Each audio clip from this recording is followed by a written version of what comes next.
तो दोस्तों, ये कहानी एक बाज और चुज्जू की। इस कहानी से हमें सीखने को मिलेगा कि हमारी सोच हमारे जीवन पर बहुत बड़ा प्रभाव करती है। एक गांव में एक किसान रहता था। एक बार उसे कहीं से बाज का एक अंडा मिला। उसने वह अंडा मुर्गी के अंडे के साथ रख दिया। मुर्गी उस अंडे को अन्य अंडों के साथ सेने लगी। कुछ दिनों में मुर्गी के अंडे में से चूजा निकल आया और बाज के अंडे में से बाज का बच्चा। बाज का बच्चा चूजों के साथ पलने लगा। वह चूजों के साथ खाता पीता, खेलता, इधर उधर फुदकता बड़ा होने लगा। चूजों के साथ रहते रहते उसे कभी एहसास ही नहीं हुआ कि वह एक चूजा नहीं बल्कि एक बाज है। वह खुद को चूजा ही समझता था और हर काम उन्हीं की तरह करता था।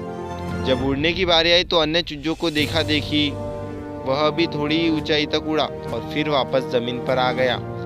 उसका भी ऊंचा उड़ने का मन करता था, लेकिन जब वह सबको थोड़ी ऊंचाई तक उड़ता देखता तब वह भी उतनी ऊंचाई तक उड़ता। ज्यादा ऊंचा उड़ने की वह कोशिश ही नहीं करता था। एक दिन उसने ऊंचे आकाश में एक बाज को उड़ते हुए देखा। इतनी ऊंचाई पर उसने किसी पक्षी को पहली बार उड़ते हुए देखा था। उसने चूजों से पूछा, वो कौन है भाई जो इतनी ऊंचाई पर उड़ रहा है? चूजे बोले, वो पक्षियों का राजा बाज है। वह आकाश में सबसे ज्यादा ऊंचाई पर उड़ता है। कोई दूसरा पक्षी उसकी बराबरी नहीं कर सकता। बाज बोला कि यदि मैं भी उसके जैसा उड़ना चाहूँ तो? कैसी बात करते हो? मत भूलो कि तुम एक चूजे हो। चाहे कितनी भी कोशिश कर लो, बाज जितना नहीं उड़ पाओगे। इसलिए व्यर्थ में ऊंचा उड़ने के बारे में मत सोचो।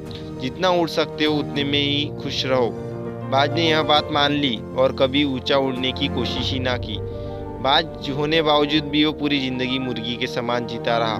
तो दोस्तों, इस कहानी से हमें सीखने को मिलता है, सोच और दृष्टिकोण का हमारे जीवन पर बहुत गहरा प्रभाव पड़ता है। सभी क्षमता और संभावनाओं से परिपूर्ण है। चाहे हम कैसी भी परिस्थिति में क्यों ना हो, हमें आवश्यकता है कि अपनी क्षमता पहचानने की और अपनी सोच तथा दृष्टिकोण को व्यापक बनाने की।